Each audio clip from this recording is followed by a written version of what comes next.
Bonjour à tous. Toujours dans le chapitre des travaux d'inventaire, nous allons lever le problème des stocks et de leurs variations.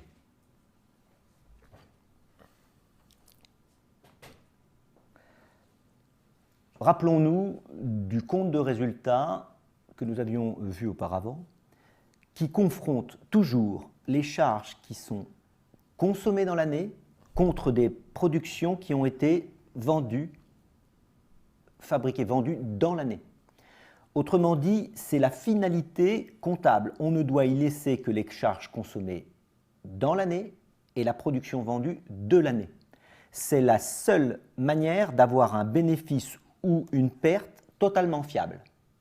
La grande question qui se pose, c'est comment sépare-t-on, scinde-t-on les charges consommées des charges qui sont non consommées, à l'identique de la production fabriquée vendue de la production fabriquée non vendue.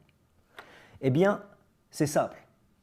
Au fond, le comptable, chaque année, doit se poser la question parmi les charges qui ont été, par exemple, achetées dans l'année, quelles sont celles qui sont achetées et non consommées.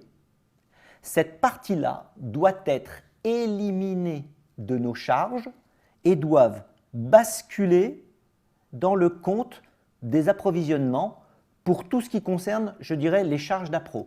Nous avons des natures de stock en fonction de la charge dont on parle. Nous avons des stocks de matières premières, nous avons des stocks de marchandises, des stocks de fournitures. Elles sont toutes résumées dans ce qu'on appelle les stocks d'approvisionnement.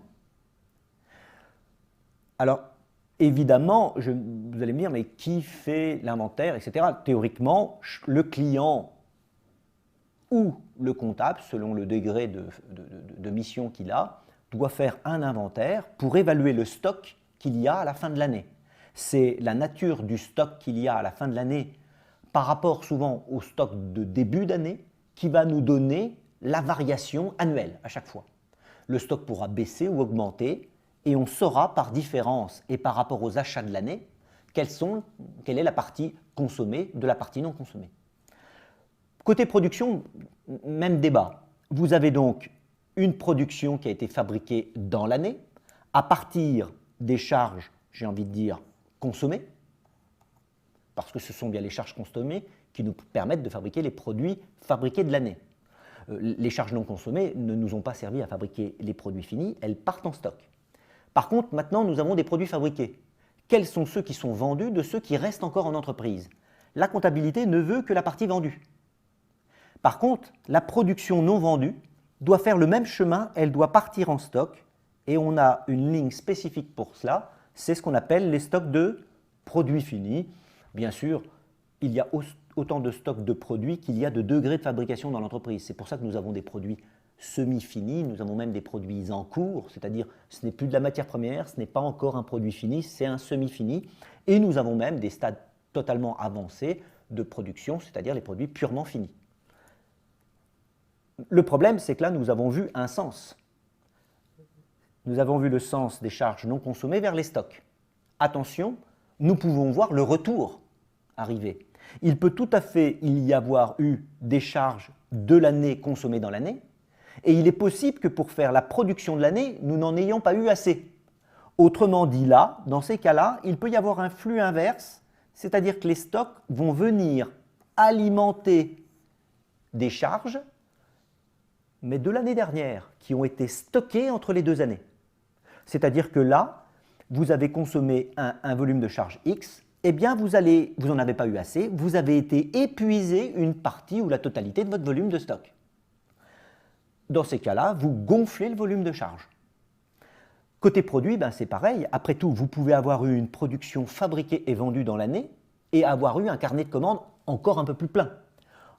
Auquel cas, vous avez été chercher des stocks pour aller les vendre en année N, alors que ces stocks proviennent d'une fabrication de N-1. Autrement dit, il y a un va-et-vient continu selon les consommations, selon le différentiel entre achat et consommation, qui peut vous faire gonfler ou diminuer les stocks.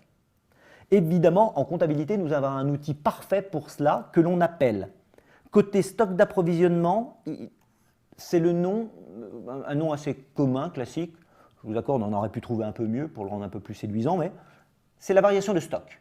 Cette variation de stock peut prendre un signe positif ou un signe négatif selon le flux.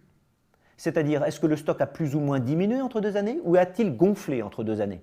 La question qui se pose, et là, je vous assure que je comprendrai que ça soit un peu nébuleux pour vous parce qu'on arrive, beaucoup d'étudiants de comptabilité se plantent même sur le sens de la variation de stock. Il y a des moyens très clairs de s'y retrouver et je vais vous les exposer très rapidement. Quand la variation de stock est positive, c'est-à-dire quand il y a un plus sur la variation de stock, cela veut dire que les stocks ont diminué entre les 2 années. C'est-à-dire que nous avions un niveau de stock qui était comme ceci, et ce niveau de stock a chuté. Eh bien, le delta ici est venu gonfler notre variation de stock. C'est-à-dire que nous avons acheté des marchandises, nous n'en avons pas eu assez, nous avons été chercher dans un différentiel de stockage. Autrement dit, c'est comme si on était venu créer une charge supplémentaire, sauf que cette charge provient de votre stock.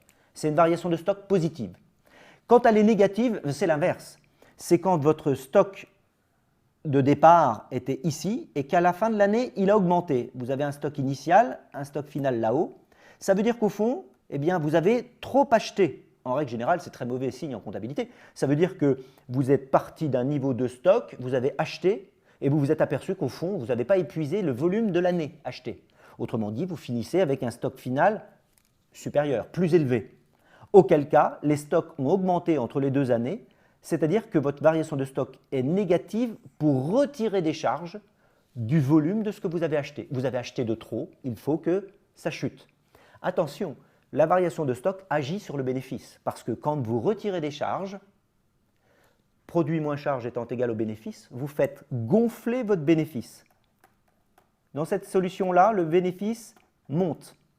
Dans cette solution-là, le bénéfice baisse. Autrement dit, les variations de stock sont très regardées lors des contrôles fiscaux pour la bonne et simple raison qu'on veut savoir si le bénéfice a été maquillé.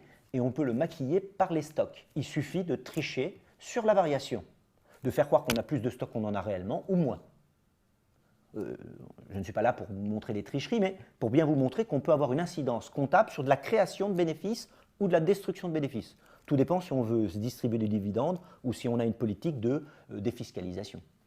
Côté variation de stock, côté produit, je dirais c'est une démarche un peu similaire. Les stocks de production peuvent entraîner 2 signes. Soit un signe plus production stockée, vous avez stocké au cours de l'année des produits fabriqués mais non vendus, ou alors vous avez été en épuisé de votre compte de stock. Là, il y a un nom spécifique. Soit vous en avez fabriqué de trop, on appelle ça une production stockée, soit vous en avez fabriqué pas assez et vous êtes venu en chercher de vos stocks, auquel cas on appelle ça un déstockage de production. Par acquis de conscience, je le répète, une production stockée avec un signe positif, c'est quand l'entreprise a trop fabriqué et une partie de la production doit partir en stock. Un signe négatif, c'est un déstockage de production. L'entreprise utilise le stock de l'année dernière et vient, je dirais, en apporter dans le compte de produit. Alors évidemment, là aussi, une production stockée agit sur le bénéfice à la hausse et un déstockage agit sur le bénéfice à la baisse. Toute chose par ailleurs, une fois qu'on a dit ça, je dirais qu'il n'y a pas plus de problème que cela. Une variation de stock positive au côté produit signifie qu'on a stocké et j'ai envie de dire que c'est mauvais signe. Une variation de stock négative côté produit est bon signe. Ça veut dire qu'on déstocke des produits qu'on a fabriqués les années d'avant. C'est souvent un signe de reprise. Côté charge, une variation de stock positive sous-entend qu'on a déstocké et c'est bien, c'est-à-dire qu'on a rapatrié du stock vers les charges. Une variation de stock négative est un signe je dirais, est mauvais en termes de trésorerie. Ça veut dire quoi? On a trop acheté et qu'on finit avec des produits sur les bras. Merci.